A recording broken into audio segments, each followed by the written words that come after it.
evening, Commander, and welcome to the 4th annual Hellfire Gala, where power meets fashion and alliances are made in whispers and champagne toast. I'm live here on the green carpet, and tonight's spotlight belongs to a group that's turning heads and tides in the latest Mutant raids. That's right, the Hellfire Club have arrived. Sharp, ruthless, mutant elites. And whether you're looking to dominate the raid lanes or simply keep your alliance impressed, you'll want to know exactly who to invite to your roster and how to make them shine. And first to grace the gala carpet tonight is a familiar face with a sinister twist.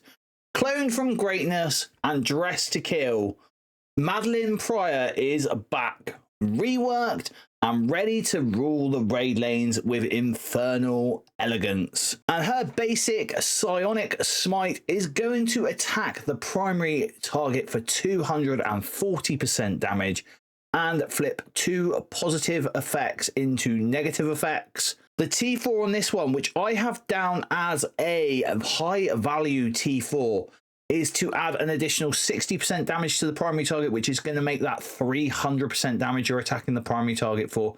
And it will flip 3 positive effects rather than just 2. Like I said, that is a nice high value. Getting that extra positive effect flip is quite important, especially with the ISO we have given her. I think this is a good call for a high value T4. Hellfire Vortex, this is her special. She's going to start with this one. It is going to attack all enemies for 250% damage and apply defense down for 2 turns. If Cyclops, Phoenix or Dark Phoenix is an enemy, she's going to bonus attack all enemies for 250% damage. So are they going to put that on the new raid lanes? I highly doubt that. Apply offense down for 2 turns to all brawler and all blaster enemies. Apply disrupted for 2 turns to all protector and all controller enemies. And apply ability block for 1 turn to all protector enemies and 2 turns to all support enemies. So an awesome ability. This attack is unavoidable, cannot be counterattacked. The T4 on this one I have put down as a skip, and that is because all it is doing is adding damage to the primary and secondary targets. Her ultimate Brimstone Meteor, this you will not have access to on the first turn, but you should get this on the second turn. Flip 3 positive effects on the primary target, so doing exactly what our basic is doing if we T4 that. It is also going to attack the primary target for 500% damage. That's a lot of damage, and prolong the duration of all negative effects by 1. On War Defense, this attack targets the most injured non-summoned enemy. This can target Dark Phoenix. On kill, generate 2 ability energy for a random Mr. Sinister ally. That's going to have no bearing for the Hellfire Club. This attack cannot be blocked. And the T4 on this one, which I've put down as a nice to have, is to add an additional 100% damage to the primary target. So that is going to make that 600% damage. But the reason why it is a nice to have is because it will flip all the positive effects on the primary target. Goblin Queen, this is her passive, and when an enemy attacks this character or any Hellfire Club, Marauder or cloned ally below 50% health, mind control the ally with the highest damage to attack that enemy. The controlled character gains plus 20% damage for this attack.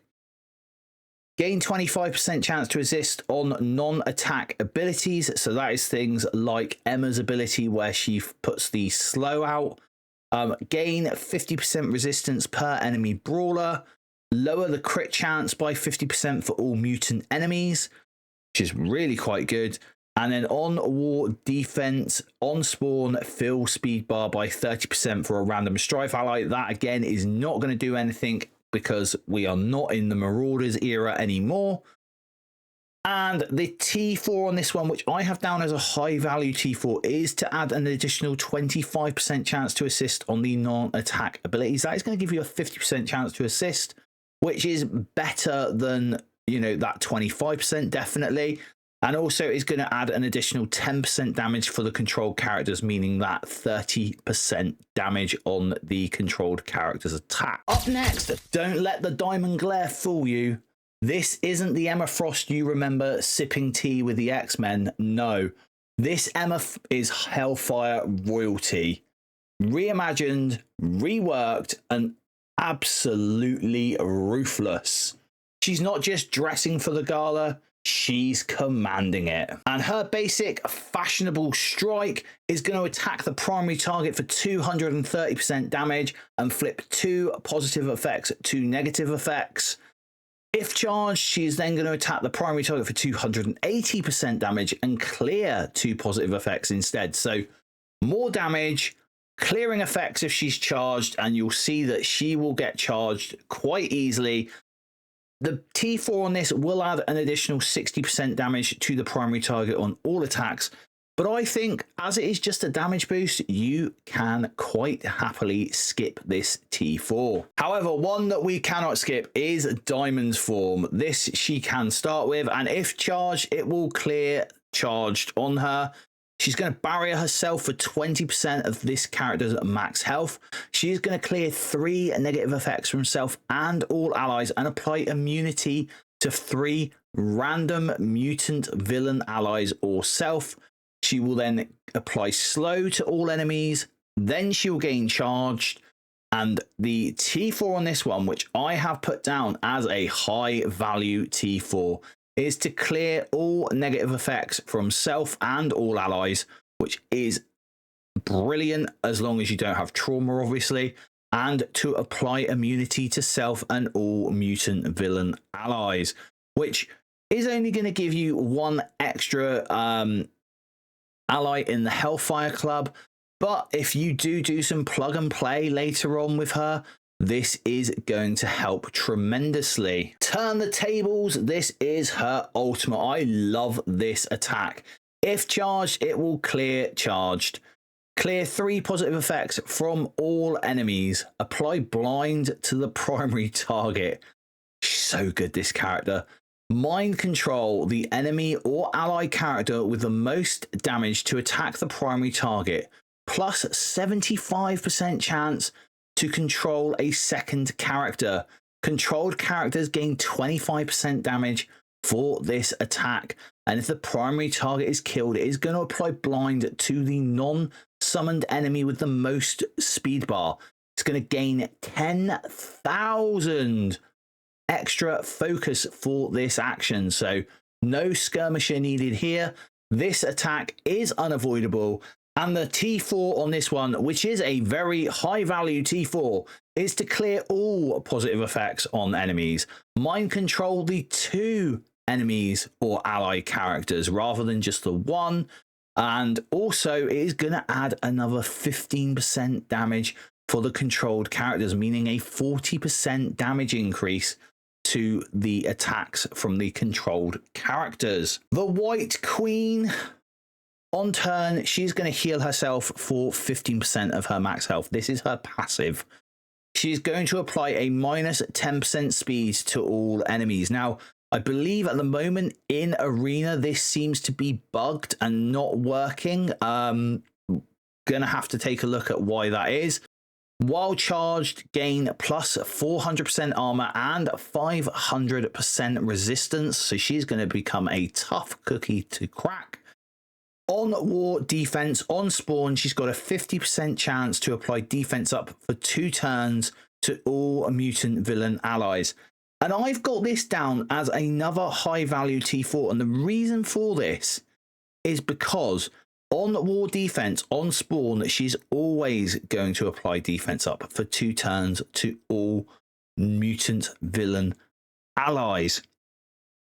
And this is going to give her even more use. If you're going to put your Hellfire Club, even if it's just like a 3-piece Hellfire Club or a 4-piece Hellfire Club, on defense in war, she's going to be getting defense up for these. I can see this Hellfire Club possibly even having like Rachel Summers being taken out and having the 4-piece Hellfire Club with like Apocalypse or something like that on defense, and this becoming quite a good little defensive setup. Now arriving cloaked in crimson and stepping straight out of the shadows, it's Azazel, a teleporting terror with ties to the accursed, and now making his Hellfire debut.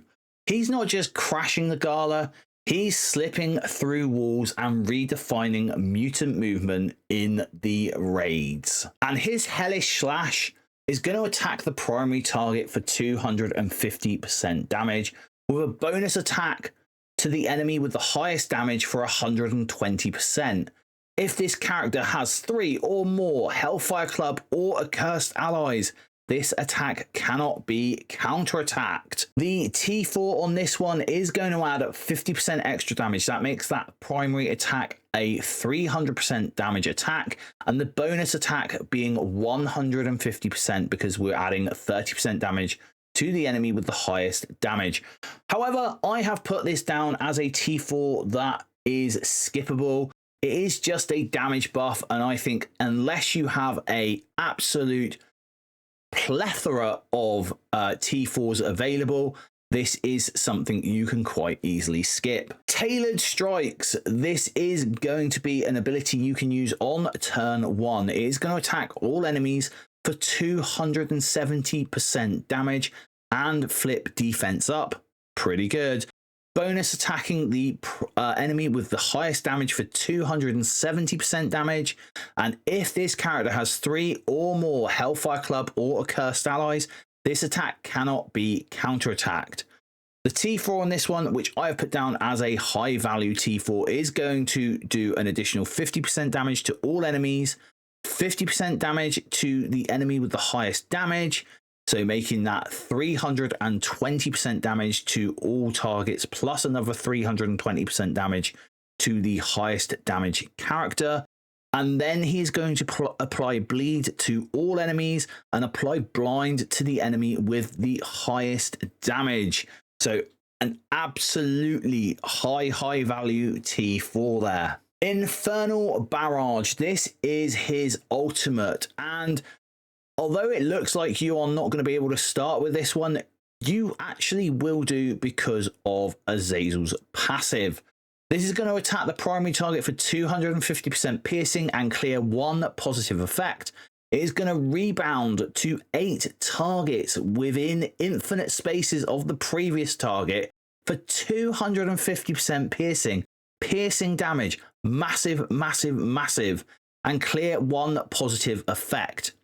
It is then going to bonus attack the enemy with the highest speed for 250% piercing, clearing 1 positive effect and applying slow. So that is 10, read this, 10 attacks on the opponents. If this character has 3 or more Hellfire Club or Accursed allies, this attack cannot be counterattacked. This attack will ignore defense up. And the T4 on this one, which I have put down as absolutely essential, is going to reduce the speed bar for the primary and secondary targets by 15% and reduce the speed bar for the bonus attack target by 50%.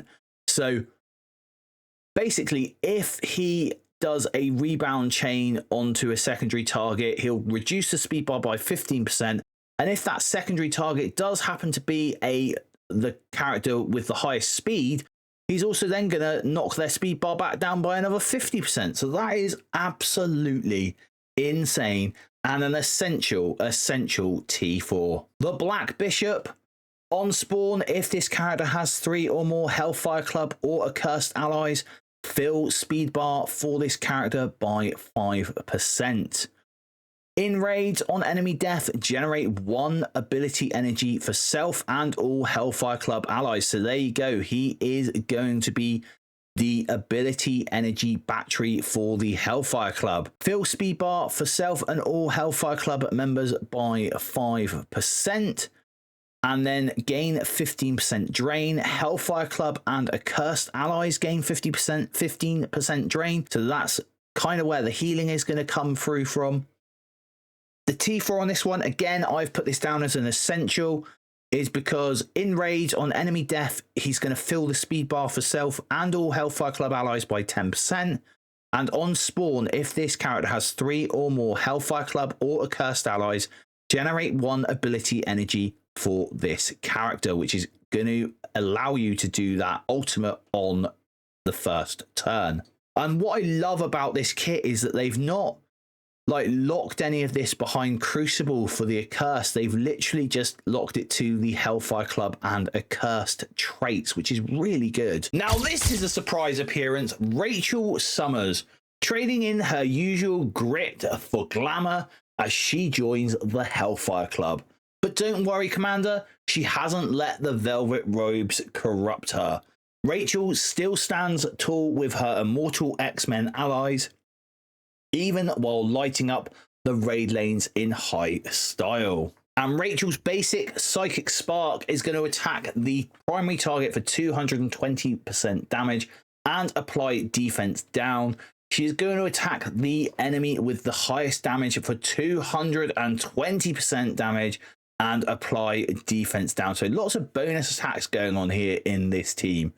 The T4 on this one I have put down as a skip. It is only going to add an additional 60% damage to the primary and secondary targets. Psionic Ignition, this is her special. She's going to start with this ability. She's going to attack the primary target for 400% damage and flip 3 positive effects into negative effects and reducing the speed bar by 10%. So not only is Azazel reducing speed bar, so is Rachel.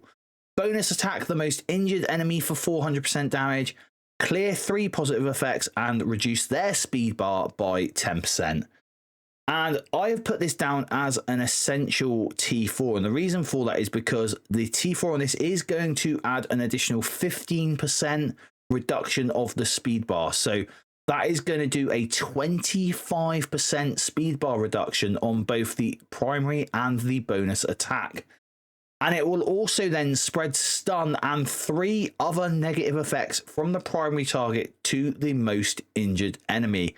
And spreading stun is very, very interesting because I don't think we have had an ability in Marvel Strike Force yet that has actually allowed us to spread stun. Her ultimate, Mental Devastation, another ability that you will be able to start off with. This is going to attack the primary target for 400% piercing and flip all positive effects into negative effects. It's then going to attack the adjacent targets for 400% piercing and clear all positive effects and spread all negative effects from the primary target to all adjacent targets. This will not spread stun. Apply immunity to self and all Hellfire Club and Immortal X-Men allies. That's absolutely brilliant. On kill, it's going to fill the speed bar for self, a random Jean Grey and a random Sebastian Shaw ally by 70%. That is an insane ability. And this attack ignores defense up, cannot be dodged or blocked.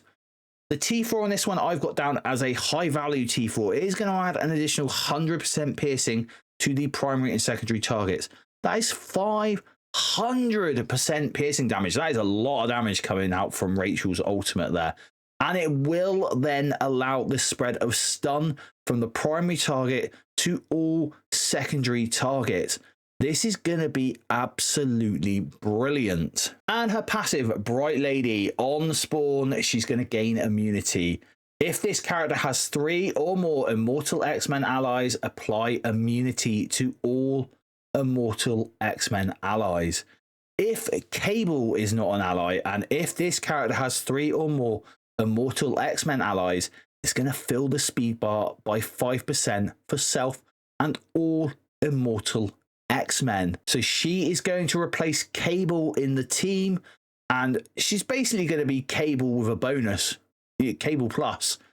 On enemy turn, if that character has speed up or stun, attack for 250% piercing and flip 3 positive effects into negative effects. Protect enemies cannot spawn with immunity or safeguard. So Jean is stopping them spawning with taunt. And then with further stopping them spawning with immunity and safeguard. Amazing. Support enemies cannot spawn with immunity and cannot gain speed bar on spawn. Awesome.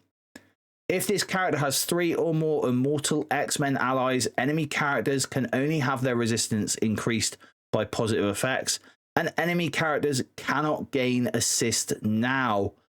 Oh my god, that is so good. This is just elevating that Immortal X-Men team to something great. I'm all for this, by the way. Gain 25% drain. Hellfire Club members and Immortal X-Men allies gain 25% drain. That's really good. That's going to add more sustain to the Immortal X-Men team. Obviously, it's going to add for the Hellfire Club as well. Really good. And the T4 on this one, which I've got down as essential.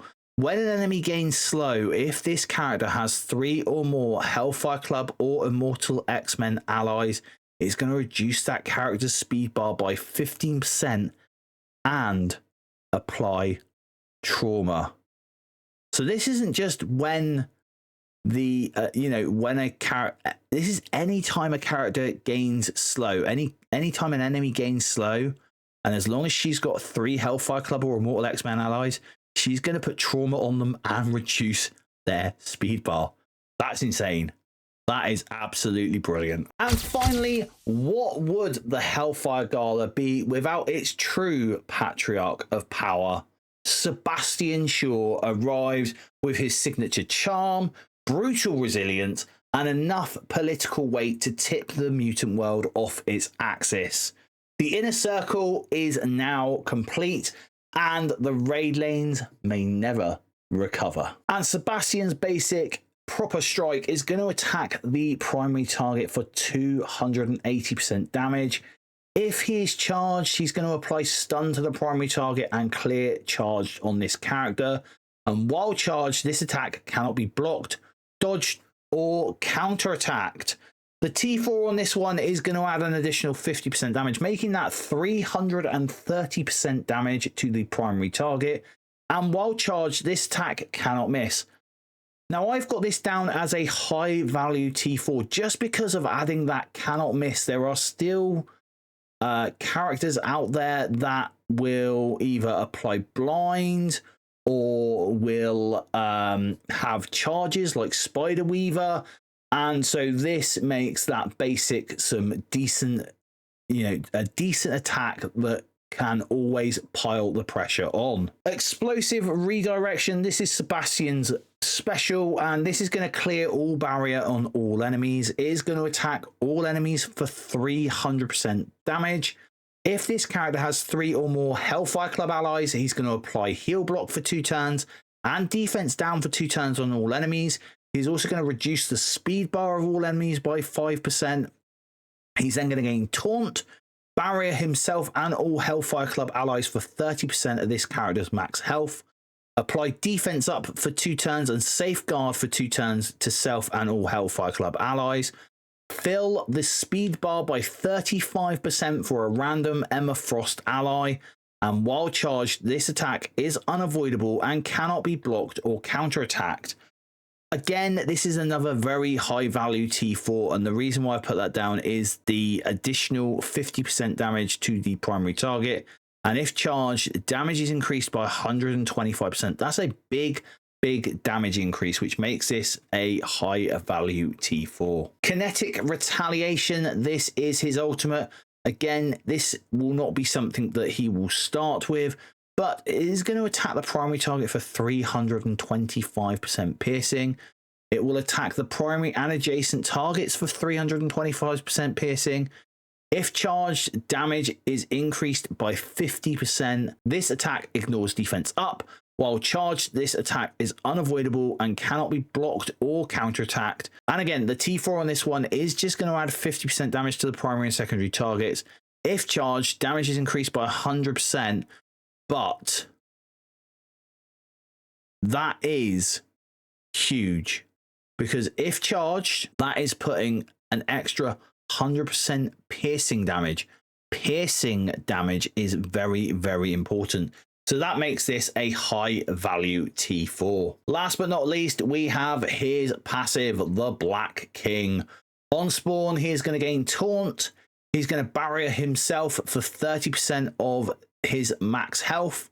And if this character has 3 or more Hellfire Club allies, which he should always have, he is going to gain Charged.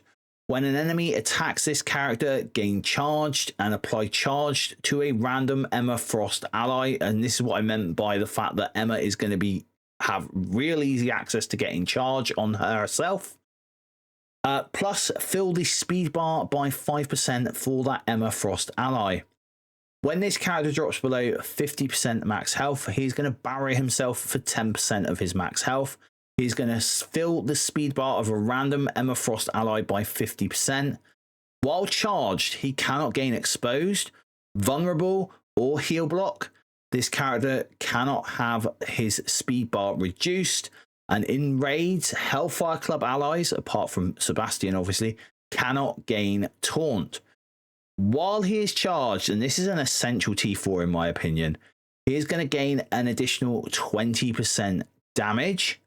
He is going to gain 200% resistance.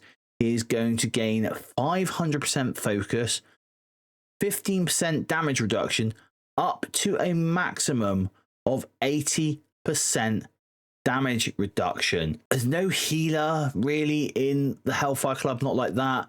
It's all reliant on drain, and that having this extra stats, these extra resistance, this extra focus, this extra damage reduction is just going to make Sebastian Shaw be able to do his job even better than what he currently was. And so now we come to what you probably have all been waiting for, which is the infographic. Now you'll see here that there are 4 members who I would personally say are good to go to level 105 and gear tier 20, with only Madelyne Pryor being the weak link there. And there's a reason for this. I'm worried about Madelyne Pryor. I think she is a great character. She's obviously a very unique character, but until we see what the new raid has in store for us, which is due out this month, there isn't really place for Madelyne Pryor. Maybe on War, but you don't really need to build her massive for that. She is most likely to get replaced by either Professor X or by Old Man Logan or Shadow King, or even dare I say it, Apocalypse could come back into the meta fully with the Hellfire Club team, as he is a mutant villain. So I recommend, Sebastian Shaw, Emma Frost, Rachel Summers, Azazel. These are all good gear tier 20 choices. Obviously, you are going to want to take them all to level 105 regardless. Now, that is the new top commander level, so you want to be taking them to the max. If you've got any questions about this team, why not leave them down below in the comments. So Commander, are you excited for the Hellfire Club? Whether you're thrilled to field them in raids or just here for the mutant drama, let me know your thoughts in the comments below. Who are you building first and why? And don't forget, the full Hellfire Club infographic is available now on the Jetson Squad Discord. Hop in, grab the guide and connect with other players while making your raid plans. And if you're looking to tighten up your roster, stick around. I've got more build guides linked right here to help you power up smart and stay ahead of the curve.